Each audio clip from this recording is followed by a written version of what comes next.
안녕하세요. 성공예감 이대호입니다.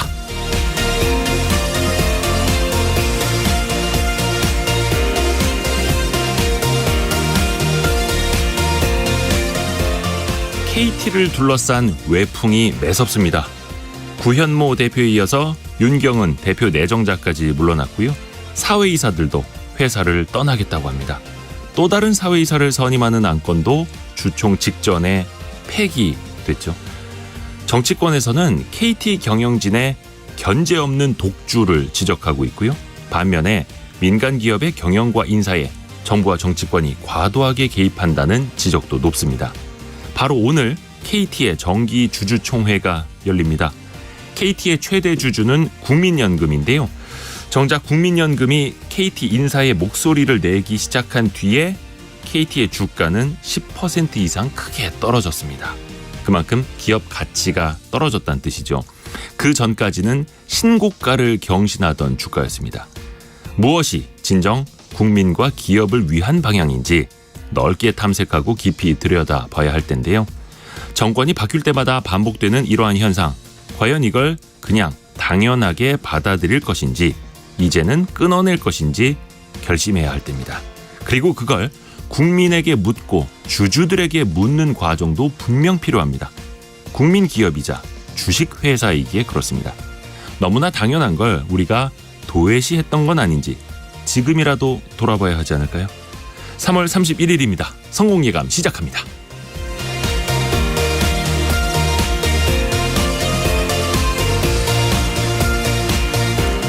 안녕하세요. Y스트릿 이대호 편집장입니다. 오늘 금요일이죠. 원탁의 기자들이 찾아가는 날입니다. 잠시 후에 이 KT 이야기를 오늘 좀 해보려고 하는데요. 초유의 경영권 공백 사태입니다. 초유가 아니군요. 반복되는 경영권 공백 사태입니다. 그들만의 리그냐 아니면 정치권의 외풍이냐 다각도로 한번 살펴보겠고요.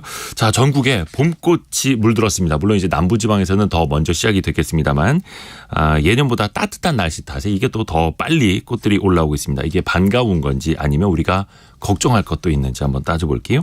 그리고 오늘 경제상식 퀴즈 나갑니다. 경제상식 퀴즈 참 중요한 건데요. 한국인의 밥상에서 절대 빠질 수 없는 이것입니다. 농수산식품유통공사 자료를 보니까요. 2017년 기준으로 이거를 직접 담가 먹는 가구가 열에 6가구 정도 됐거든요. 근데 4년 후 조사를 보니까 그 절반 가까이 줄었습니다. 한 22% 정도로 5집 중에서 1집 정도만이 직접 이걸 담가 먹는다고 하네요. 아무래도 그 코로나 영향 때문에 많은 식구들이 모여서 이걸 담그는 것도 쉽지가 않았고 또 1인 가구 이렇게 적은 가구 수가 많아지면서 마트나 시장에서 아예 이걸 사 먹는 분들도 많이 늘고 있죠. 배추 땡땡, 열무 땡땡, 파 땡땡 종류죠. 참 다양하고요. 군침이 도네요. 갑자기 라면 생각도 나고요. 정답과 함께 여러분이 가정에서는 이걸 어떻게 만들어 드시는지 혹은 어떻게 사서 드시는지 여러분의 사연도 함께 공유해 주시면 더 좋겠습니다. 짧은 문자 50원, 긴 문자 100원이 드는 샵 9730으로 참여해 주시면 되고요. 여러분께 선물 계속해서 저희가 쏴드리고 있습니다. 특히 한 달에 한 분께 180만 원 상당의 매트리스를 보내드리고 있는데 오늘 3월의 당첨자 발표가 잠시 후에 나갑니다. 자, 저희 실시간 방송 상황은 KBS 콩 그리고 유튜브를 통해서 스튜디오 모습까지 함께 하실 수 있습니다. 성공예감 이대호입니다. 자주 검색하시면 성공이 가까워집니다.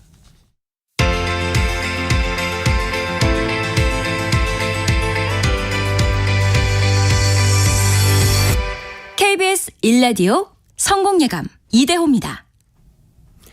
원탁의 기자들 알고란 고오란 경제전문기자 비즈워치의 박수익 기자 2대1의 권소현 기자입니다. 안녕하세요. 네, 안녕하세요. 우리 고란 기자님은 항상 그 유튜브 소개할 때 카메라에 이렇게 손을 흔들어 주셔서 유튜브형. 유튜브형. 유튜브를 잘 알고 네, 계시니까. 유튜브 세계를 세 분 같이 한번 손 한번 흔들어 주세요. 이쪽에도 있고 이쪽에도 있고 카메라가 많이 있습니다. 어색하네요. 그래도 이렇게 북적일 때가 좋습니다. 그러게요. 네. 오늘 아까 저희가 이제 예고해드린 것처럼 KT 이야기를 해드려야 되는데 오늘 또 공교롭게도 KT가 이제 정기 주총이 있는 날입니다. 오늘 주총하는 회사 정말 많죠. 오늘 맞아요. 오늘 네. 몇백 군데는 될 겁니다. 몇백 군데는 될 겁니다. 자, 우선은 KT에 어떤 일이 일어나고 있는지 누가 먼저 좀 간략하게 정리부터 해주시면 좋을 것 같아요. 모르시는 분들 간략하게 위해서. 정리. 네. 자, 이제 구현모 지금 현재 대표이사죠. 대표이사의 임기가 이제 오늘까지입니다. 딱 이제 주총 네. 어제까지라고 해야 되나? 오늘까지인가? 네. 이렇게 되죠. 그러면 이제 KT 정관에 보면 이제 이사가 바뀌기 3개월 전에 이제 뭔가 후보를 선정을 해야 돼요. 네. 그래가지고 지난해 11월에 이제 후보를 선정을 하려고 했어요. 근데 이제 KT 정관에 보면 이것도 사실 여러 가지 사태를 겪으면서 만들어진 정관이긴 한데 일단은 현재 대표이사가 나 연임하고 싶어 하면 연임하고 싶은 대표이사한테 우선권이 갑니다. 네. 그래서 이제 그 이사회에서 판단합니다. 이 사람이 연임을 해도 좋은지 안 좋은지. 네. 그래서 좋다라고 하면 그냥 그 사람 연임해요. 그러니까 이게 상대적으로 보면 그냥 현직 CEO한테 좀 유리한 구조는 맞아요. 네. 근데 그게 이제 정관이었는데 갑자기 그래가지고 이제 선정을 했는데 근데 생각해 보니까 이제 이거를 우리가 뭔가 그때 나왔던 게 뭐였냐면 이른바 소유와 그 뭔가 지배가 분리돼 있는 그 맞지 않는 KT 같은 회사들 있잖아요. 네. KT는 지금 소유가 뭐라고 해야 되나? 이거 정확히 소유가 어디가 소유했다고 해야 되나? 그냥 주식회사죠, 주식회사. 네. 그렇죠, 그렇죠. 네, 최대 주주가 국민연금이고요. 그렇게 돼 있는데 지배는 지금 CEO가 하고 있는 상황이니까 이게 지금 이런 회사에 대해서 국민연금공단 이사장이 지적을 합니다. 이런 회사에 대해서 경영 문제에 대해서 좀 살펴봐야 되겠다. 생각났습니다. 소유 분산 기업. 소유 분산 네, 기업. 소유 분산 기업. 네네네. 그래서 그 얘기가 나와서 그런지 갑자기 구현 회장이 자 그러면 우리가 모든 걸 열어놓고 나도 그냥 똑같이 사장 후보 추천을 그냥 후보의 한 명으로 돼가지고 네. 다 한번 선정을 해보겠다라고 해가지고 공모 절차를 또 거쳐요. 그래서 이제 많은 사람들이 공모를 했습니다. 그런데 이사회에서 결정적으로 다시 12월 달에 구현모 천임 대표이사를 대표로 선정했습니다. 차기 네. 대표로. 그러니까 연임이 된 거죠. 그런데 그리고 나서 여러 가지 압박이 나옵니다. 압박이 나오고요. 가장 결정적인 압박이 뭐였냐면 구현모 대표이사에 대한 검찰 수사였어요. 그 뭔가 이게 그 자회사에 대해 일감 몰아주기 등 뭘 했다 뭐 이런 여러 가지로 하면서 검찰 수사가 들어오고 나니까 구현모 회장이 사퇴를 합니다. 네. 네. CEO가 사퇴를 했고요. 다시 이제 또 사장을 이제 후보를 이제 선정을 해야 돼가지고 공모를 했더니 34명이 지금 지원을 합니다. 그래서 뽑았습니다. 네. 윤경님, 네. 지금 현재 KT 출신이고요. 그 이른바 구현모 라인으로 분리되는 내부 인사를 뽑았어요. 네. 근데 또 이제 여러 가지 비판이 나옵니다. 소유 분산 기업에 대한 비판이 나오죠. 자기들만의 리그다. 그러면서 이 KT가 뭔가 이 뭐 대주주의 의견이 반영이 안 되고 뭐 여러 가지 얘기들이 많이 나옵니다. 특히 이제 정치권의 압박이 심해지거든요. 그러고 나서 주변에선 사퇴하지 말라고 했으나 뭐 얘기에 따르면 윤경림 사회이사가 더 이상 KT가 망가지는 걸 두고 볼 수 없다라면서 3월 20일 날 주총을 얼마 앞둔 상황에서 얼마 남겨지지 않은 상황에서 자진 사퇴를 결정합니다. 거기서부터 이제 이야기가 이어지는 건데요. 그렇죠? 윤경림 사장. 이분이 그룹 트랜스포메이션 부문장을 맡고 있다가 대표이사 후보로 올라갔는데 근데 이분까지도 내가 버티면 KT가 망가질 것 같다라고 이야기를 하면서 사의를 밝혔습니다. 근데 여기서부터 이제 시작이 되는 게 정부와 정치권의 이제 외압 논란이 일고 있지 않습니까? 네. 이 부분은 또 어떻게 보시는지. 매번 그랬죠. 권소영 기자. 사실 이게 KT가 민영화된 게 2002년이거든요. 그 이후로 이제 5명의 수장이 있었어요. 근데 그 중에 연임에 성공해서 임기까지 채운 사람은 황청규 전 회장, 당시는 회장직 감이었는데 네. 황청규 전 회장 한 명뿐이었습니다. 그러니까 항상 이제 정권이 바뀌고 이제 그 KT 대표 임기가 완료가 되면 늘 이제 새 정부의 이제 퇴진 압박이 이어지죠. 왜냐하면 네. KT는 사실은 뭐 민영화돼서 지금 정부 지분이 1%도 없지만 정부나 여권에서는 이걸 약간 전리품처럼 약간 새 정부의 인사를 보낼 수 있는 자리라고 여겨졌던 그런 게 좀 있었거든요. 그래서 사실 보면 이제 남중수 전 사장도 그때 배임 혐의 때문에 구속이 돼서 자리에서 물러났고요. 이석재 전 사장도 배임 의혹으로 이제 수사를 받다 자진 사퇴를 했는데 항상 그런 이제 스킴으로 진행이 됐던 것 같아요. 뭐 약간 이제 눈치를 주죠. 나 물러날 때 됐는데 왜 안 물러나지? 그래서 버티고 있으면 이번에도 이제 구현모 회장이 구현모 대표가 연임을 하겠다고 하니까 이제 압박을 하면서 안 물러날 것 같으니까 이제 시민단체들 보통은 이제 그 현 정부의 편을 드는 시민단체들이 고소 고발을 하죠. 네. 여러 가지 이제 의혹을 제기하면서 그럼 검찰 수사가 시작이 됩니다. 그럼 검찰 수사가 시작이 되면 이런 압박을 견디지 못하고 이제 대부분 이제 자진 사퇴를 하게 되는 경우가 되게 많았었는데 이게 대표 인선 때마다 늘 KT는 낙하산 논란이 좀 있었어요. 그러니까 구현모 대표가 2020년에 대표이사에 선임됐을 때는 그때 이제 남중수 전 사장 이후로 11년 만에 이제 내부 출신 사장 나왔다 그러면서 이제는 정치적 외풍 끊어내는 거 아니냐.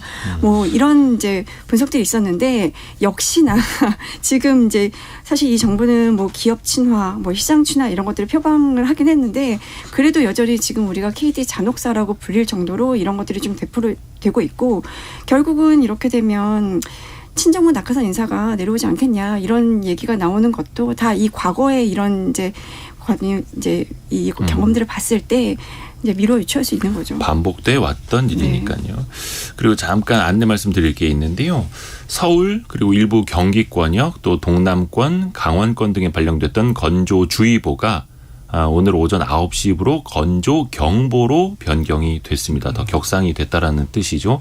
청취자 여러분 그 화재 더 유의해 주시면 좋을 것 같습니다. 특히 이제 봄꽃 보러 우리 2부에서 잠시 후에 또 이야기하겠습니다만 나들이 나가실 때 그냥 라이터는 제발 좀 놓고 나가세요. 담배 불씨 하나가 정말로 산 하나를 다 태울 수 있습니다. 제발 좀 우리 같이 다 주의를 해야 됩니다. 건조 경보가 나왔다라는 이야기 말씀드렸고요. 다시 이제 KT 이야기로 넘어가 볼게요. 아까 이제 고란 기자랑도 소유 분산 기업이다 이렇게 이야기를 했는데 지금 KT의 최대 주주는 국민연금으로 약 지분 10% 정도 갖고 있습니다. 이어서 신한은행, 현대차 5% 안팎의 지분을 갖고 있는데 근데 소액주주 지분율만 놓고 봐도 한 56% 정도 돼요. 그러니까 말 그대로 많이 분산되어 있는 소유 지분인데 자 윤경림 사장 입장에서는 그래 한번 주총 가보자. 주총 가서 많은 주주들의 판단을 한번 받아보자. 했었을 수도 있겠지 않습니까? 일단 거기에 대해서 이제 제가 정말 기술적으로 한번 분석을 해봤습니다. 기술적으로 이제 주총에서 대표이사, 그러니까 정확하게 사내이사 선임을 하고 난 뒤에 그 이사들 중에서 대표를 뽑는 것이죠. 그래서 사내이사 선임이 기본적으로 주총 출석 주식의 과반 찬성과 총 발행 주식의 4분의 1의 찬성을 얻어야 되는데 여기서 중요한 게 주총 출석 주주의 과반 찬성인데 KT가 그동안 전체 주주들 중에서 주총에 참석하는 비율이 한 60% 정도 됩니다. 제가 최근 2, 3년을 보니까. 그러면 이 60% 중에서 이제 과반의 일단 30%가 찬성하면 통과, 30%가 반대하면 부결 이렇게 되는데 지금 국민연금 그리고 현대차그룹, 신한은행까지 사실상 이 윤경림 사장 반대 국민연금과 뜻을 같이 하고 있단 말이죠. 이 지분이 24%이기 때문에 이미 60%의 과반에 가까운 24%가 반대할 것이 뚜렷한 상황에서 다른 거의 모든 주주들이 찬성해야지 가까스로 통과될 수 있을까 말까 하는데 이런 상황에서는 불가능에 가깝는 게 기술적인 이유이고 또 그것과 별개로 이미 이런 상황에서 정부 여당까지 강도 높게 반대하는 속에서 본인이 주총까지 가보자라고 해서 설령 불가능에 가까운 표대결에서 이기더라도 재임 기간 내내 계속 이제 외풍에 시달릴 수 있다는 부담도 있는 것 같고요. 그러니까 이게 사실은 이제 표에 대한 것도 있지만 그것을 넘어서는 걱정들도 있었던 거죠. 실질적으로 올해 초였죠. 대통령이 직접 금융위 업무 보고 받으면서 이 소유 분산 기업들의 어떤 지배구조 문제도 지적한 바가 있습니다. 그리고 이어서 이제 뭐 국민연금공단 이사장도 비슷한 발언을 했고요. 그러면 뭐 이것을 외부 입김으로 볼 것이냐 외풍이냐 잠시 후에 더 이야기를 하겠고 그렇다면 정부의 지적처럼 KT 내부에서는 그럼 어떤 문제가 있었던 건가 이것도 한번 좀 따져봐야죠. KT가 겉으로는 굉장히 독립적인 이사회를 지향하고 있습니다. 2002년 민영화 때부터 최고 경영자와 이사회 의장을 분리하고 그래서 이사회가 전문 경영인들을 견제할 수 있는 구조를 만들었다고 지금까지 자평하고 있고 그래서 각종 기업 지배구조 평가에서도 최우수 등급을 받고 있는데 이러한 평가는 사실상 서류만 보고 평가하는 거지 내부에서 구체적으로 어떻게 운영되고 있는지는 사실 검증하지 못하고 있는 한계는 또 꾸준히 지적되고 있거든요. 그래서 어제 KT와 함께 이 소유분산 기업으로 꼽히는 포스코, KTNG까지 이 이사회 운영 지침이나 정관을 보니까 아까 고란 기자께서 잠깐 말씀해 주셨지만 조금 다른 부분이 뭐냐면은 KT는 현직 대표 연임 시 우선 심사할 수 있다는 조건이 있는데 포스코나 KTNG는 이런 명시적인 표현이 없습니다. 일단. 그리고 또 KT가 포스코나 KTN과 다른 점은 현직 대표 연임 우선 심사 때 이제 대표이사 후보 심사위원회가 열리는데 이 심사위원회에 다른 곳은 다 사외이사로 들어가는데 KT는 사외이사 전원 플러스 사내이사가 한 명 들어갑니다. 이 사내이사는 연임을 하려고 하는 대표 본인은 아니고 다른 사내의 이사. 이 지금 구현모 대표 연임 심사 때는 그다음 대표 후보로 뽑혔던 윤경민 사장이 네. 추천위원회에 들어가서 찬성표를 던졌고요. 윤경민 사장 같은 이런 사내이사는 연임을 하려고 하는 대표의 쉽게 말하면 부하 직원이죠. 그러니까 부하 직원이 선배의 연임 심사에 들어가는 거예요. 이런 구조들이 KT에 있는 거는 사실 KT가 그동안 어떤 낙하산을 받기 위한 명분으로 또 삼기도 했지만 한편으로는 니들끼리 그냥 내부 결속력으로 만든 거 아니냐라는 또 지적은 일단 뭐 팩트로는 있습니다. 또 오랫동안 같이 이사회를 꾸려가다 보면 서로가 이제 또 이너서클이 네. 되기도 하는 거고요. 또 외부에서 봤을 땐 거기에 대한 또 지적의 목소리도 나올 수 있는 거고요. 자, 그런데 이렇게 되면서 지금 사내 이사들이 다 떠나야 하는 처지가 됐고 사회 이사들도 오늘 오전에도 또 이야기 나왔습니다만 3명이 그만두겠다 네. 발표를 했고 그 전에 구현모 대표와 함께 선임되려고 했던 사회 이사 후보들도 철회가 됐고 지금 그 손은 누가 키워야 되는지 모를 정도로 이거 어떻게 해야 되는지. 그리고 또 사회이사들은 사실은 이제 박수익 기자도 이야기를 했습니다만 외부에서 내부 경영진과 긴장관계, 건전한 긴장관계를 유지하면서 좋은 방향으로 회사를 이끌어가야 하는데 어떤 그분들의 좀 책임론은 없겠습니까? 이사회가 사실 고란 기자. 우리가 이사회 얘기를 할 때 항상 많이 드는 예가 그 애플에서 창업자를 이사회가 쫓아냈잖아요. 네. 스티브 잡스를. 그 이사의 판단에 따르면 스티브 잡스가 애플의 해가 되는 사람이었다라고 생각해서 물론 나중에 절치부심해서 다시 돌아와가지고 애플을 지금은 애플로 만들었지만 그 정도로 그럼 우리 그 이사회에 그런 영향력이 있나라고 보면 구조부터 영향력이 있기가 쉽지 않은데요. 그 이사로 임명된 사회이사로 임명된 사람이 누구냐라고 보면 대체로 만약에 이 소유분산기업 같은 경우에 예를 들어서 은행이다라고 하면 대충 현재 회장과 친한 인물들이 임명이 됩니다. 네. 그리고 만약에 이런 KT 같은 곳이라고 하면 그 이사회 구조가 그때 정권에 조금 약간 그 입맛에 맞는 분들이 임명이 됩니다. 그럼 그분들이 와가지고 뭔가 객관적인 뭔가를 할 수 있을까를 보면은 쉽지가 않아요. 사실 처음에 이제 먼저 2명 물러나겠다라고 밝힌 사회이사도 보면 문재인 정부 사람으로 분류되던 사람들이 먼저 그냥 나가겠다라고 했거든요. 왜냐하면 네. 정권 바뀌었는데 내가 여기서 뭘 할 수 있겠냐라는 이제 입장이었던 거고요. 자, 사회이사에 대한 책임론이 당연히 있겠고요. 그들도 책임을 다해야 되겠지만 애초에 그들의 출신 성분 자체가 뭔가 중립적으로 책임을 다할 수 있는 사람이었나라고 보면 그렇지 않은 경우가 많기 때문에 기대하기가 어렵지 않나라는 생각이 들어요. 이 사회이사 제도가 박수익 사실 기자. 우리나라 이제 외환위기 이후에 기업 지배구조 선진화를 위해서 도입을 했지만 우리나라는 형식만 도입했고 맞아요. 실질적인 운영 기준을 도입하지 못한 게 있는데 아까 그 고량 기자께서 방금 말씀하셨지만 지금은 이제 사임원사를 받겠지만 현직 사회이사 중에 2분이 이제 이강철 그리고 김대유 사회이사가 노무현 정부 그리고 문재인 정부 출신인데 KT가 이분들을 뽑으면서 어떤 이유를 했냐면 대외 협력 전문가라고 네. 명시가 되어 있어요. 네. KT가 대외 협력 전문가라는 이유로 뽑았는데 근본적으로 이게 문제가 있는 거죠. 사회이사가 왜 대외 협력 전문가여야 하냐. 로비스트도 아니고 사회이사는 대외 협력 전문가는 월급을 주고 정규직으로 뽑아야 되는 거지. 사회이사는 그 역할을 하라고 있는 것이 일단 아니고 그래서 전반적으로 미국은 사실 우리가 사회이사 제도는 미국에 있다는데 미국은 CEO가 사회이사들 뭐 소위 감사위원이라고 하는 감사위원들이 눈치를 보는 구조인데 우리는 반대로 사회이사를 뽑아놓긴 했는데 사회이사가 CEO의 눈치를 보는 거꾸로 된 구조인 것이 사실 가장 근본적인 문제입니다. 형식만 있고 실질은 없다. 근데 점점 이 사회이사에 권소영 대한 기자. 책임을 조금 강화하는 추세로 가고 있는 거는 맞는데 네. 이게 KT는 사실은 그 사회이사를 대부분 이제 전 정권 사람들을 뽑아놨기 때문에 더 이게 약간 부메랑이 되어 돌아온 게 이게 사실 정권이 바뀌고 이러면 약간 정부랑 이제 소통 채널 같은 게 좀 있어야 되거든요. 그 네. 역할들을 이제 사회이사가 할 수도 있는 건데 너무 전 정권 사람들로 이제 구성이 되어 있다 보니까 그 채널이 막혀서 결국은 윤 정부의 의중을 읽지 못한 거 아니냐. 협의 통로가 없었다. 그래서 이렇게 세 차례나 대표 후보를 뽑아놓고도 뭐 사퇴하고 이런 사태가 발생한 거 아니냐 이런 얘기도 좀 나오고 있으니까 결국은 이게 KT가 빌미를 제공한 게 맞다 이런 얘기들도 좀 하더라고요. 저는 그래서 구현모 대표가 물러난 다음에 정치권 인사가 신임 사장으로 올라오는 건가 생각을 하고 있었어요. 그런데 이제 윤경림 사장이 대표이사 후보로 올라왔었고 그래서 한 번 더 이분이 이제 물러나야 하는 그런 상황이 만들어진 건데 그러면 그 다음은 누구냐. 지금 이제 직무대행 체제로 가기는 하는데 박종욱 사장의 직무대행 체제. 결국은 그러면 정치권 어떤 입맛에 맞는 코드 인사가 내려오는 것이냐. 이거 조심스럽게 한번 전망해 볼까요? 그것도 좀 쉽지 않을 것 같아요. 맞아요. 네.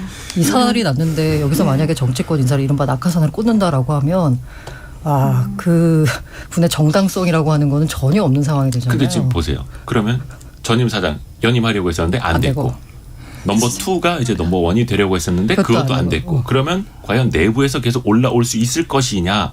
누군가는 계속 여기서 내부의 싹을 자르려고 하는 것처럼 외부에서는 보이는데 근데 상황이 그렇죠. 이렇게 커진 상황에서 코드 인사가 내려올 수도 있을 것이 이것도 굉장히 좀 이제 쉽지가 않아요. 일단 어려워진 상황이고. 낙하산은 분명히 내려올 것 같고 다만 굉장히 능력 있는 낙하산. 그냥 우리가 누구나 프로페셔널 정치인이 아닌 능력 있는 낙하산. 그리고 사실 이 계속 이 정권이 바뀌면서 특히 유독 소유분산 기업에서 KT가 많은 이런 외풍을 받고 있는데 사실 정권이 얘기를 하는 거는 KT 대표이사 또는 회장이라는 그 한 자리만 보는 것은 아니고 KT에서 갖고 있는 여러 공신들에게 줄 수 있는 일자리, 자회사 사장, 고문, 뭐 하다못해 사회이사. 그래서 뭐 그런 얘기도 있죠. 이게 KT 계열사가 한 50개 50개 된다고 하죠. 네. 그런 것들을 어떻게 보면 대신 대선의 공신들에게 나눠줘야죠. 챙겨주는 게 뭐 이렇게 기본적으로 장차관 자리나 공기업이 있는데 그걸로도 부족하니까 이제 이러한 민영화된 기업까지 또 어쩔 수 없이 가는 것이고 실제 KT에서도 그래서 전 정부 현 정부 출신들이 임원으로 많이 가 있고 그분들이 지금 다시 현 정부에서 일하고 이런 분들도 많이 계시죠. 지금 뭐 김은혜 대변인도 네네. 그렇고요. 예전에 KT 전무 자리로 네. 갔었죠. 하여튼 그거는 어떻게 보면 일단은 박수익 기자는 외부에서 누군가 올 것이다. 근데 뭔가 경쟁력이 있고 경영 능력이 있는 사람으로 이렇게 경쟁력 예측을 있고 하셨고. 경영 능력 있는 사람이 KT로 갈까라는 생각이 들기도 합니다. 왜요? 얼마나 좋은 자리인데요.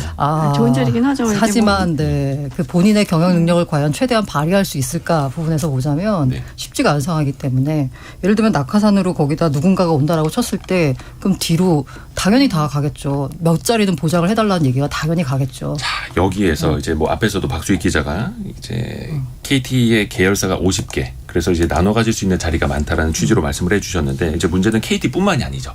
네. 그렇죠. 하나의 그 세트입니다. 세트. 세트. 포스코. 그렇죠. 그리고 KTNG까지도 그렇고 대표적인 소유 분산 기업들. 자, 그러면 그 다음은 어디가 될 테고 과연 이런 움직임이 계속 이어지지 않겠느냐. 우리가 이걸 예측하려는 건 아니고 그러면 이걸 우리가 시스템적으로 어떻게 개선할 방법은 없겠느냐. 그냥 이거를 우리가 5년에 한 번씩 당연시 해야 되는 건가. 이 부분에 대한 고민을 좀 우리 깊이 해봐야 되지 않을까요? 저는 고란 소유 분산 기업이라고 하잖아요. 네. 그러면 여기에 그럼 주주가 누구냐, 최대 주주가 누구나 보면 아까 시스템적으로 어떻게 해야 되느냐라고 했을 때 박수익 기자 말한 대로 시스템 너무 잘 갖춰져 있어요. 그래서 그렇죠. 무슨 지배구조 평가 보면 항상 상위에 있어요. 포스코, KT 막 이렇게 네, 보면은 네. 시스템은 잘 갖춰져 있는데 운영이 안 되고 있는 거잖아요. 그럼 그 운영이 안 되는 부분을 딱 들여다보면 저는 모든 문제의 근원이 국민연금에 있다고 봅니다. 사실 정부가 KT에 개입할 명분이 없어요. 아무리 정치권에서 압박을 해도 주주들이 주총에서 선임을 하면 되는 거거든요. 개입을 한다면 국민연금이 갖고 있는 10%만큼의 의결권으로만 하면 돼요. 맞아요. 너무 교과서적인 이야기이긴 근데 합니다만. 그 10%도 하면 안 되는 거지. 국민연금이라고 하는 게. 그래서 저는 약간 지금 소유분산 기업의 거의 최대 주주가 보면은 국민연금입니다. 그러면 이제 국민연금이 뭐 요새 뭐 그런 스튜어드십 코드 막 해가지고 뭐 주주 행동주의 막 하고 나니까 뭐 일각에서는 야 그럼 무슨 뭐 연금 사회주의 하자는 거냐 아니면 뭐 정치권 입맛에 따라 움직이자는 거냐 또 나름 또 반대쪽에 비판이 나오잖아요. 그 이제 국민연금이라고 제가 말씀드린 건 뭐냐면 국민연금의 취지가 뭐냐 일단 국민연금 공단은 모르겠고 국민연금 기금운용본부만 놓고 보자면 네. 여기가 할 일은 들어온 연금을 가지고 최대한 많이 불려가지고 연금 수급 기간을 최대한 늘려야 돼요. 고갈되는 그 시점을. 네. 그러면 이 기금운용본부가 오직 봐야 될 건 뭐냐면 수익률입니다. 수익률. 네. 그러면 KT 같은 기업에 대해서 만약에 CEO를 선임할 때 이 구현모를 연임을 할 것인가 반대할 것인가를 설정할 때는 구현모 대표가 대표로 있을 때 기업 경영 성과가 얼마나 좋았느냐. 그렇죠. 쉽게 말해서 주가가 얼마나 올랐느냐를 가지고 와서 주가 많이 올랐네. 배당도 많이 줬네. 이러면 그래 이 사람이 더 하면 되겠네. 라고 판단하는 거고 그렇지 않다라고 하면 다른 사람을 바꿔야 되는 거고. 근데 그렇게 해서 구현모 대표 체제에서 주가는 신고가 최고가를 맞아요. 달렸고 맞아요. 주주들은 경영 잘한다. 디지털 네, 컴퍼니로 맞아요, 잘 맞아요. 변화하고 있다 칭찬을 했어요. 근데 최대 주주는 국민연금이에요. 그래서 국민연금의 국부도 높아졌죠. 근데 국민연금에서 인사 개입 발언을 하자마자 KT 주가가 폭락하기 네. 시작을 하면서 올해 들어서만 14% 급락을 했어요. 그러니까. 이게 LGU+나 SK텔레콤은 거의 보합이거나 오히려 오르거나 조금 빠졌거든요. 오히려 지난해에는 KT만 올랐거든요. 그렇죠. 그래서 제가 드리고 싶은 말씀 뭐냐면 네. 국민연금의 기금운용본부의 독립성을 보장해줘야 된다는 거예요. 어쨌든 기금운용본부가 뭔가 뭐 주주 행동주의 해가지고 주주로서의 의사를 결정하는 거잖아요. 우리 김재영 님이 국민연금에 국민의 목소리를 낼 수 있는 방법이 없는데 국민의 돈으로 국민연금이 의결권을 행사하려는 듯이 하는 게 맞는 건가요? 라고 이렇게 마치 이게 의견 이제 주셨습니다. 여러 가지가 있습니다. 사실 국민연금에 제가 그때 이제 여러 가지 있어가지고 좀 이제 들여다보면서 국민연금의 최고 의사결정 기구는 최고운영위원회입니다. 근데 최고운영위원회는 20명으로 구성돼 있어요. 네. 그 20명으로 구성됐을 때 정부 쪽 인사가 11명이거든요. 뭐 보건복지부 장관 플러스 기금운용본부장 해가지고 그리고 뭐 경제부 차관 뭐 이렇게 들어와 있어요. 그리고 나서 나머지 9명을 뭐로 채이냐면 그 연금을 내는 사람들의 이해관계를 대표할 수 있는 사람들이 거기 들어가 있어요. 예를 들면은 뭐 민주노총 뭐 쪽에서 추천한 사람 그리고 뭐 어디서 추천한 사람 이런 건데 제가 보면서 되게 재밌었던 게 뭐냐면 예를 들면 자영업자의 이익을 대표할 수 있는 사람은 누굴까요? 요식업 중앙회 회장님이 거기 들어가 있더라고요. 이런 식으로 이제 거기 각각 이해관계자의 이익을 대변할 수 있는 사람들이 다 들어가 있거든요.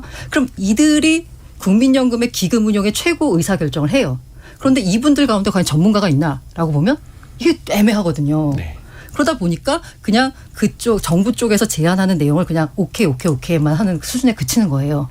그러면 기금운용본부의 결정이 어떻게 되냐면 정부 쪽의 결정에 따라서 이루어질 수밖에 없거든요. 네. 기금운용의 본부장은 누가 선임 국민연금공단이 위에 있고 이사장이 위에 있고 밑에 국민연금본부 본부장이 있어요. 네. 그러면 이사장의 뭔가 지시에 따라서 본부장의 그 뭐라고 해야 이게 운용 철학이 결정이 되는 거예요. 어떻게 해야 되느냐에 대해서.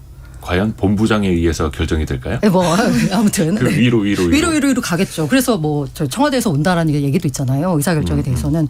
그래서 저는 정말 이게 과연 가능할지 모르겠지만 국민연금의 기금운용본부의 독립성을 보장하는 게 무엇보다도 맞습니다. 중요하고. 그게 근본. 네. 그리고 그렇죠? 그래서 저는 약간 제안하는 게 최소한 한국은행의 금융통화위원회 수준의 독립성을 보장하는 위원회를 만들어라. 괜찮은 아이디어인데 굉장히 어렵긴 해요. 근데 이게 이런 논의들이 좀 많이 생기긴 했죠. 왜냐하면 국민연금의 스튜어드십 코드를 강화하는 방향 가야 되는 건 맞습니다. 근데 그 스튜어드십 코드를 강화하는 방향의 목적은 아까 말했던 것처럼 수익률을 높이기 위한 거거든요. 그러니까 기업의 경영에 약간의 의견을 내고 개입을 해서 그 기업의 가치가 올라가고 그래서 주가가 올라가서 이제 결국은 이제 기금의 수익률을 높이는. 네. 근데 이 사실 기금운용위원회에 예를 들어 이제 이렇게 논란이 있는 여러 가지 안건들에 대해서는 국민연금 기금운용위원회 내부에서 이제 결정을 하지만 만약에 판단이 약간 좀 애매하다 이러면 그건 다 수탁자 책임위원회로 넘기거든요. 네. 근데 여기에 구성을 최근에 원래는 각 이제 뭐 사용자 단체라든가 뭐 근로자 단체라든가 이렇게 국민연금을 대표하는 3개 단체에서 추천한 사람들로 이제 3명 해가지고 9명을 구성이 됐는데 그 중에 3명을 전문가로 이제 추천하겠다. 라고 해서 그때 논란이 좀 됐었잖아요. 그러니까 네. 전문가로 구성을 하겠다는 거는 결국은 정부의 입김이 좀 반영될 수 있는 인사들을 구성할 수 있는 여지가 되게 크다라고 해석이 됐고 그런 것 면에서 이제 뭐 이런 여러 가지 이제 소유분산 기업에 대한 안건들을 결국은 정부의 의도대로 대표적으로 이제 뭐 KT라든가 뭐 포스코 이런 문제들이 좀 생길 텐데 그렇게 되면 결국은 정부 입김 따라 이렇게 안건에 대한 결정을 하는 방향으로 가지 않겠냐라는 우려가 좀 커졌었거든요. 근데 실제로 이제 선임된 3분의 전문가의 이제 성향을 보면 사실은 시장 해석은 좀 그랬었어요. 그럴 소지가 다분하다라는 해석이었습니다. 이거 그냥 방금 뭔가 말씀해 돈이 주신 것처럼 그러니까 그 수탁자 책임 전문위원회 뭐 경영계나 노동계나 이런 이해관계자 다 빠지고 오로지 수익을 높일 수 있는 국민연금의 수익을 높일 수 있는 방향으로만 구성을 하자. 이게 논의가 되고 있는 이제 일부 안으로 알고 있고 이게 더 확대가 되면 이제 어떤 일도 일어날 수 있느냐. 논리적으로만 놓고 보자면 나중에 정부가 국민연금이 네이버 대표이사까지 좌우할 수 있다는 거예요. 왜냐하면 네이버도 지금 최대 주주가 국민연금으로 8.45%거든요.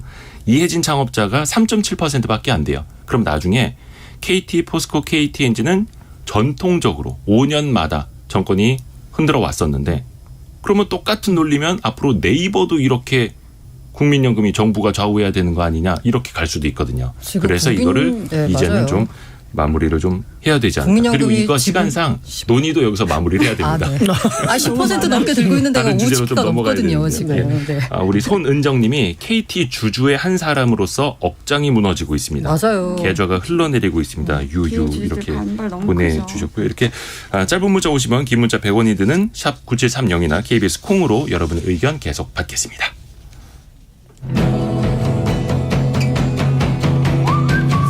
오늘의 움직임에 주목하고 세상의 흐름을 놓치지 않습니다. 여러분의 내일을 응원하며 성공의 열쇠를 함께 찾아갑니다. 성공예감 이대호입니다. 저희가 오늘 경제 퀴즈 내드렸는데 우리가 이제 담가 먹는 무 땡땡 배추 땡땡 뭐 이런 거 많죠. 많은 분들이 정답 보내주고 계시고요. 이예림님이 한국인의 밥상에서 빠질 수 없는 것 최불암이라고 보내주셨습니다. 우리 최불암 선생님의 내레이션이 빠지면 안 되죠. 선물 드려야 되는데요. 정답은 아니지만 이예림님은 거의 이제 정답에 준하는 저희가 선물을 드려야 될 것 같습니다. 그리고 성공예감에도 김치형 기자님이 나와주고 계시더라고. 2511님. 와, 대박. 야, 2511님은 이 정답 맞습니다. 이 정답 맞습니다. 자, 우리 분위기를 바꿔서 우리 세 분의 기자분들 어디 꽃 축제나 봄꽃 보러 어디 좀 다녀오셨나요? 계획이 있으세요? 그냥 동네 공원? 공원. 공원 아주 좋습니다. 동네 근데 요즘에 공원. 그래도 벚꽃이 여기저기 많아가지고 네네. 구경할 때는 많을 것 같습니다. 오는데 여기 KBS 주변은 와 맞아요. 그죠? 이제 막 네. 만개하고 있어요. 멋있더라고요. 저희 이번 주말이면 저희 고향 홍보를 하자면 저희 고향 경북 김천에 김천. 네, 김천이요? 연화지라는 곳이 있습니다. 연화지? 예, 연못입니다. 연못. 오. 큰 연못. 네. 그 연못이 지금 화, 꽃화자예요? 꽃화자고 아. 연못지 벚나무들로 빼곡하게 둘러싸여 있어서 네. 좋습니다. 아. 맛있는 음식도 드시고 한번 가보시면. 저는 진해만 떠오르는데 김천도 그렇게 아름다운 네, 곳이 굉장히 아름답습니다. 좋습니다. 좋습니다. 근데 약간 이게 확실히 올해 꽃이 예년에 비해서 빨리 피었다고 합니다. 네. 맞아요. 역대 두 번째로 빠른 개화 기록이라고 해요. 역대 두 번째가 100년 만에 두 번째. 뭐 뭐든지 다 네. 100년 만에라고 해가지고 그게 좀 왜냐하면 우리가 헷갈리긴 기상 하는데. 관측을 시작한 게 그 정도밖에 안 맞아요. 됐거든요. 옛날에 어땠는지 모르지만 아무튼. 근데 이게 걱정이 또 이어지는 게 환경에는 줄줄이 이어지지 않습니까? 가장 대표적으로 꿀벌이 줄어들고 있다고. 네. 근데 이게 날씨랑 꿀벌이랑 어떤 연관이 있는 건지도 좀 이야기 좀 해주세요. 그러니까 우리가 꽃을 보면은 우리는 예쁘다 하고 사진을 찍지만 꿀벌들에게는 꽃 그 자체가 본인들이 생존이 걸린 그렇죠. 양분을 제공한 식량인데 꿀벌이 보통 이제 진달래, 개나리, 벚꽃, 백꽃, 복숭아꽃 뭐 이런 순서대로 그 먹이를 먹는다고 인터넷 검색하니까 그렇게 나오더라고요. 네네.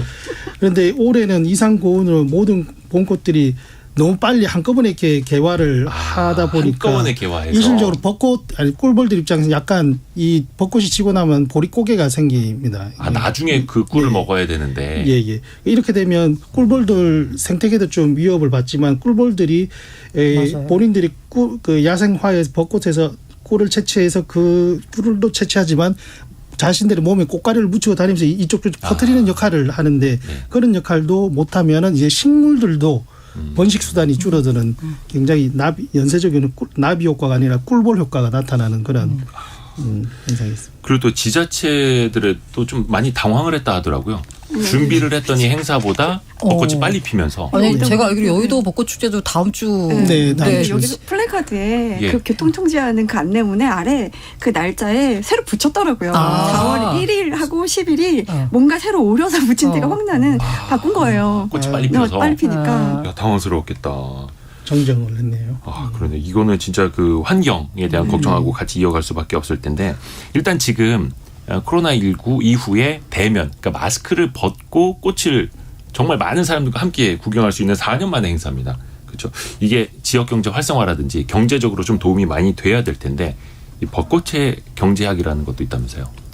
어떻게 보세요? 사람이 많이 모이면 권수일 기자. 당연히 네. 많이 그 주변의 상권들의 매출이 늘어날 수밖에 없는데 올해는 특히나 이제 뭐 엔데믹이잖아요, 완전히. 네. 뭐 마스크 다 벗고 다니고 뭐 마스크 벗었으니 이제 어디든 가야 될 것 같은 약간의 의무감도 생기고 막 이런 상황인데 그 KB 국민카드가 올해도 아니고 이제 지난해 벚꽃 개화일 전후로 한 2주간 이제 분석을 해본 자료를 봤더니 뭐 여의도, 속초노수 이런 데 상권은 개화 2주 전에 비해서 각각 한 87% 그리고 이제 속초노수는 61% 정도 증가한 것으로 나타났고요.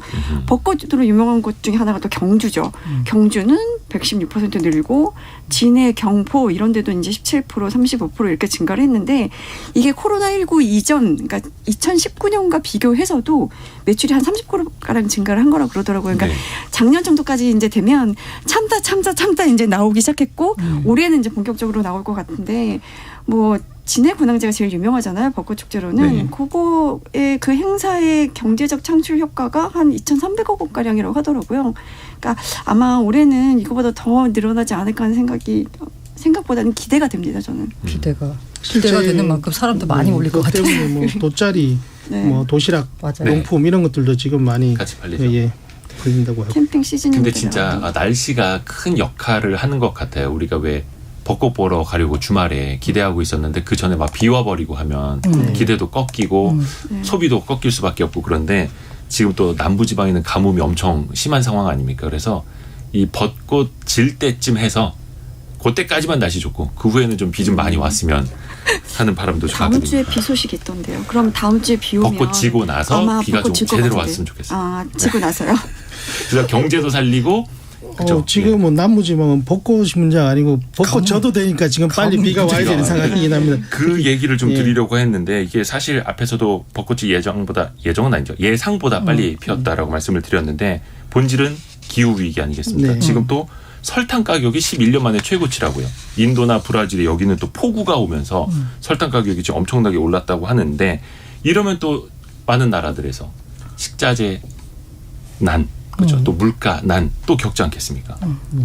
저 어쩔 수 없죠. 얼마 전에 왜 그 필리핀에서 결혼하는 그 신혼부부가 부케를 꽃 대신 양파로 아, 만들어서 약간 화제가 됐었잖아요. 예. 그러니까 뭐 꽃은 이제 시들면 버려야 되지만 물가가 양파. 너무 올라서 양파가 비싸니 일단 양파로 부케를 만들어서 결혼식 끝난 사람들 끝난 후에 이제 거기 하객들한테 나눠주기 위해서 양파를 만들었다 뭐 이런 기사를 봤는데 필리핀 같은 경우는 지금 양파가 닭고기보다 비싸다고 하더라고요. 그러니까 뭐 필리핀뿐만 아니라 뭐 지금 뭐 오렌지, 뭐 올리브, 토마토 이런 것들도 주요 산지라고 불리는 그 국가들이 뭐 작년에 뭐 폭염, 가뭄, 여러 가지 뭐 태풍, 뭐 사이클론, 뭐 심지어 뭐 화산 폭발, 뭐 태풍 이런 것들 때문에 다 이제 작황이 안 좋아지고 이러면서 가격이 껑충 뛰었는데 또 올해 하반기에는 엘니뇨 현상이 예상이 되고 있더라고요. 4년 만에. 그러면 더 식재 가격이 오를 텐데 우리나라의 이런 이제 이 식량 자급률이 44% 정도밖에 안 되잖아요. 네. 그만큼 이제 해외 수입의 의존도가 되게 높다는 건데 그런 부분이 굉장히 좀 걱정이 됩니다. 쌀 제외하고는 뭐 밀이나 옥수수, 콩 이런 것들은 거의 수입에 의존하는 상황이라서 거기다 이제 세계 식량 안보 지수 보면 113개국 중에 39위거든요. 그러면 이거 만약에 우리가 대책 세우지 않으면 해외 자연재해가 발생하면 우리는 그 국가에서 수입해온 이런 작물을 먹지 못하는 상황이 발생할 수도 있을 것 같아요. 그래서 이 기후 변화에 대응을 해야 되고 또 탄소 중립도 열심히 준비해야 되고 이렇게 이제 거시적으로 우리가 노력을 해야 된다라는 걸로 이제 귀결이 되는데 사실 탄소 중립 이게 말이 되게 어렵잖아요. 그냥 이번 주말이나 그 꽃놀이 가실 때 관광 가실 때 쓰레기 안 버리고 오시면 됩니다. 앞에서도 건조 경보 발령됐다고 말씀드렸는데 꼭 제발 좀 라이터 갖고 나가지 마시고 아이들에게 좀 가르쳐 주는 걸로 해서 그렇게 좀 환경을 보호하시는 게 어떻게 보면은 기후변화 대응의 첫 출발 아닐까 생각이 듭니다. 오늘 원탁의 기자들 알고란 고란 경제전문기자 그리고 이데일리 권소영 기자 비즈워치의 박수익 기자 함께했습니다. 세 분 고맙습니다. 네, 감사합니다. 고맙습니다.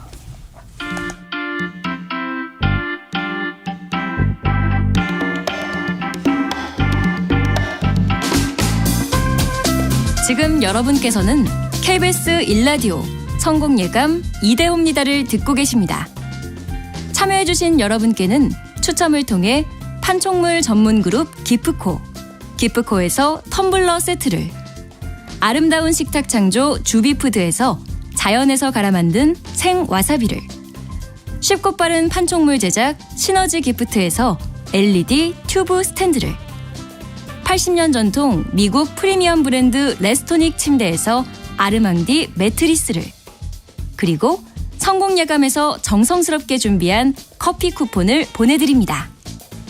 당첨자는 성공예감 이대호입니다 홈페이지에서 확인하세요.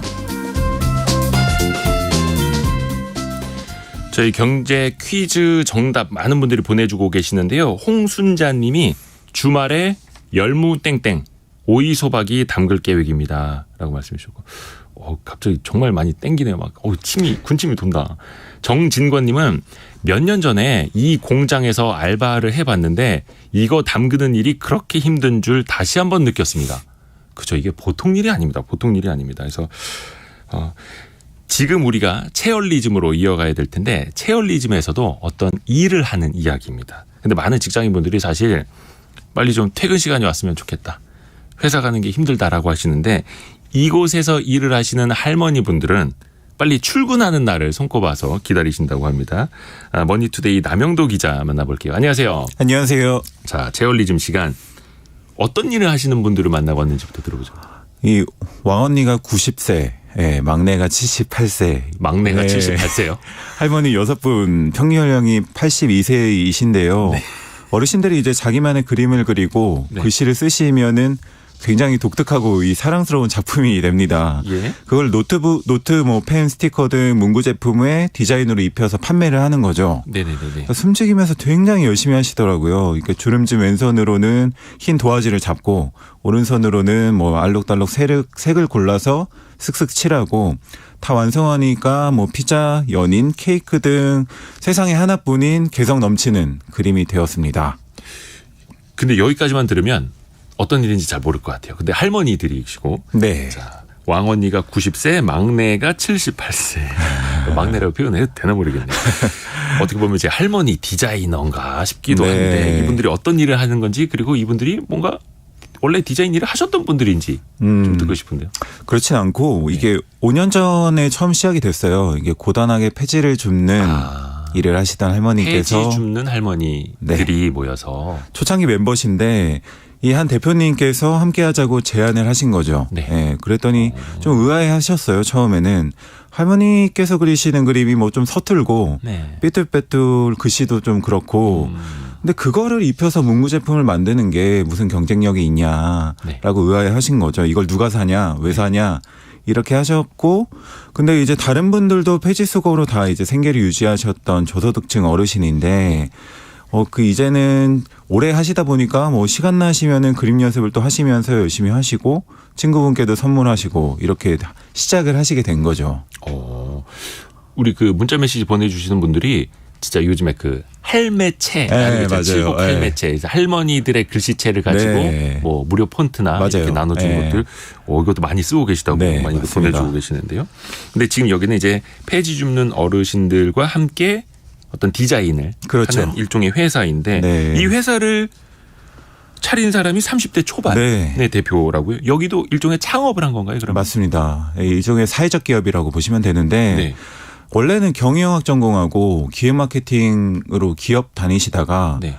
어느 순간에 좀 지치셨다고요. 이게 사회적 가치를 좀 만드는 일을 하고 싶은데 네. 그때 이제 친할머니께서 이분의 친할머니가 폐지 수거를 하시는 모습이 눈에 띈 거죠. 네. 이게 사회 조명도 못 받고 고생하고 기피하시는 일이니까 네. 친할머니께서도 실제로 사회구성원이라는 느낌을 전혀 못 받으시면서 하셨대요. 그래서 이런 인식을 좀 바꾸고 싶다 이렇게 해서 시작을 하신 건데, 그래서 이렇게 일하실 때 보니까 누구 어르신 이러면서 이름도 항상 불러주시고 네. 일하시다 보면은 뭐 맞춤법이 틀리거나 글자를 빼먹기도 하거든요. 그러니까 예를 들면 뭐 피자를 삐뚤빼뚤한 글씨로 파자 뭐 이렇게 적으시기도 하는데 네. 그래도 가능하면은 고치지 않고 그대로 살리는 거죠, 이거를. 네, 이게 어르신들에 대한 존중이면서 차별화가 되는 겁니다. 네. 그래서 그런가요? 여기가 시니어 마켓. 맞아요. 네. 이게 그 마켓 이름이 시니어 근데 이게 마켓입니다. 주니어, 시니어 할 때 그 시니어를 네. 뜻으로는 담고 있는데 신이어 맞아요. 마켓도 시옷 받침이 아니고 티읕 티읕 받침이더라고요. 받침입니다. 마켓 옛날에 우리 슈퍼마켓 할 때 네, 티읕 맞아요. 받침으로 네. 썼잖아요. 그 느낌. 감성이죠. 네. 신이어 마켓. 아. 갬성이네요. 갬성. 요즘 말로. 네. 야. 근데 아무리 사회적 기업이라고 해도 사실 좀 매출이 나와야 이분들도 고용할 수 있고 그런 거잖아요. 네. 좀 매출은 괜찮습니까? 저도 그게 가장 우려되는 부분이기도 해서 여쭤봤더니 걱정하실 만한 부분이 전혀 아닌 정도로 팔리고 있다. 그래요. 말씀을 하셨는데 그러니까 이게 보니까 뭐 예쁘고 멋진 건 많잖아요. 디자인이. 그죠. 근데 이 할머님만의 독특한 디자인은 없기 때문에 이게 오히려 경쟁력인 거예요. 진짜 세상에 없던 디자인. 네. 그래도 오히려 이게 MZ세대들이 트렌디하다, 뭐 귀엽다면서 이제 기꺼이 구매를 하고 한 화장품 기업과의 콜라보 제품은 5일 만에 완판이 아, 화장품 콜라보도 했어요? 네, 했습니다. 이야. SNS상에서 입소문이 퍼지고 있고 특히 MZ들이 가치 소비를 이렇게 하는데 착한 기업에는 오히려 돈을 더 쓰는 추세랑 맞물려서 인기를 끌게 되는 거죠. 약간 그 SNS 감성도 있고 또 힙하게 네, 또 볼 수도 있겠네요. 맞습니다. 오히려 젊은 힙합니다. 친구들에게는. 네. 근데 약간 이거 좀 죄송스러운 질문인데 네. 자꾸 이런 걸 좀 여쭤보고는 싶어요. 근데 여기서 그럼 일을 하시는 어르신들은 수입이 어떨까? 과연 폐지를 줍던 시절보다 좀 나아졌을까? 네. 어떨까요? 일단은 제일 큰 거는 좋아하시는 일을 하시면서 고생은 덜 하실 수 있는 되게 즐겁게 하실 수 있는 게 장점인데 그림이나 글씨같이 이제 어르신들이 만든 작품 하나당 평균 5만 원의 저작권료를 지급을 하고요. 네. 이 그림을 활용해서 뭐 노트는 4,000원, 뭐 스티커 2,000원 이렇게 팔거든요. 그러니까 다양한 제품을 만드니까 물건 하나가 팔릴 때마다 판매 매출 순수익의 10%를 더 지급을 합니다. 아, 일단 하나를 그려주시면 저작권료로 5만 원을 네. 드리고 뭐 한 2, 3천 원, 4천 원짜리 팔릴 때마다 10%를 더 그렇죠. 네. 드리는. 수익을 드리고 그러니까 한 달에 한 10만 원에서 15만 원 정도를 버는 꼴인데 네. 연말에는 특히 이제 달력을 만드시는데 이 수익까지 받으시면은 여기서 더 많아지시는 거죠. 네. 한 달에 그런 10만 원에서 15만 원. 네, 맞습니다. 여기다가 연말 뭐 달력 수익까지 조금 더 얹어지는. 네.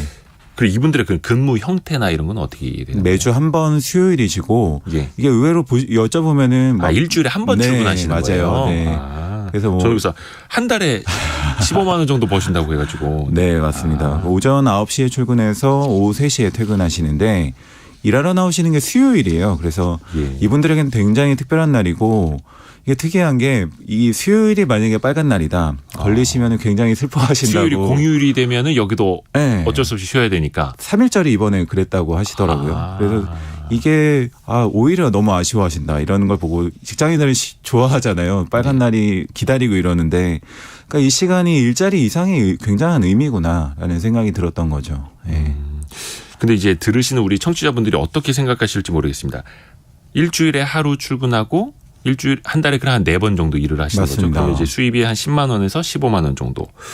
애게라고 생각하실 수도 그렇죠. 있겠고 또 반대로 폐지를 줍던 시절보다는 사실 폐지 그 리어카 하나 네. 가득 채워도 한 만 원 될까 말까 안 하지 되죠. 않습니까? 네. 만 원도 안 되고 그것보다는 훨씬 이제 나을 수도 있겠다 생각하실 수 있을 텐데 폐지를 그 주우시던 시절이랑 비교해 봤을 때는 네. 어떤 좀 생활의 차이는 어떻게들 말씀하시던가요?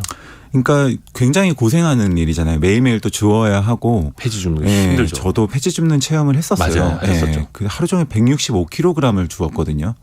손수레를 가득 채우고 심지어 중간에 하다 손도 다치고 이게 그런데도 고작 만 원이 안 나왔거든요. 예, 예. 최근 고물상 폐지 매입 가격을 보니까 많이 떨어졌어요. 네, 굉장히 많이 떨어졌고 1kg에 40에서 60원 정도이고 폐지 수거랑 비교했을 때 수익이 한 2-3배 정도 늘어났다고 보시면 되고요. 네.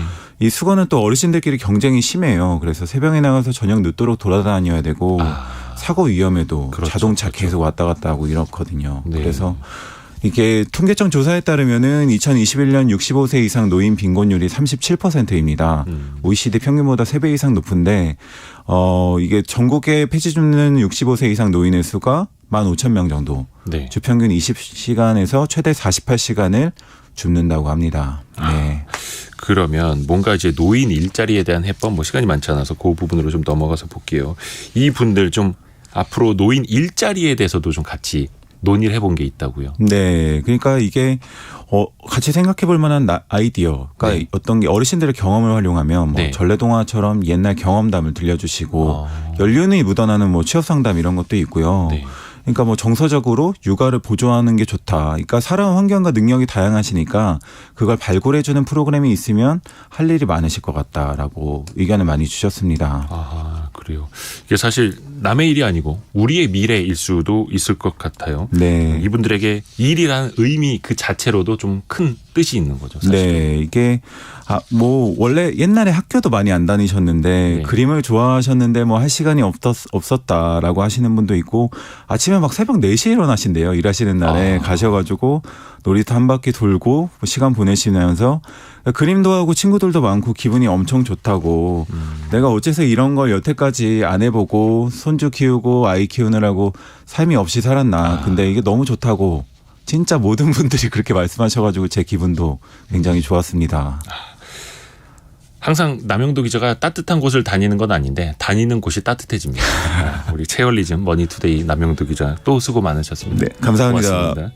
저희 잠시 후에 뉴스 잠깐 듣고요. 2부에서는 86번가 정광우 대표와 함께 한 주간에 벌어졌던 금융시장 이야기 정리를 하고 또 내다보는 시간도 그리고 잠시 후에 매트리스 180만 원 상당의 매트리스 당첨자도 공개해드리겠습니다. 10시 5분에 돌아옵니다.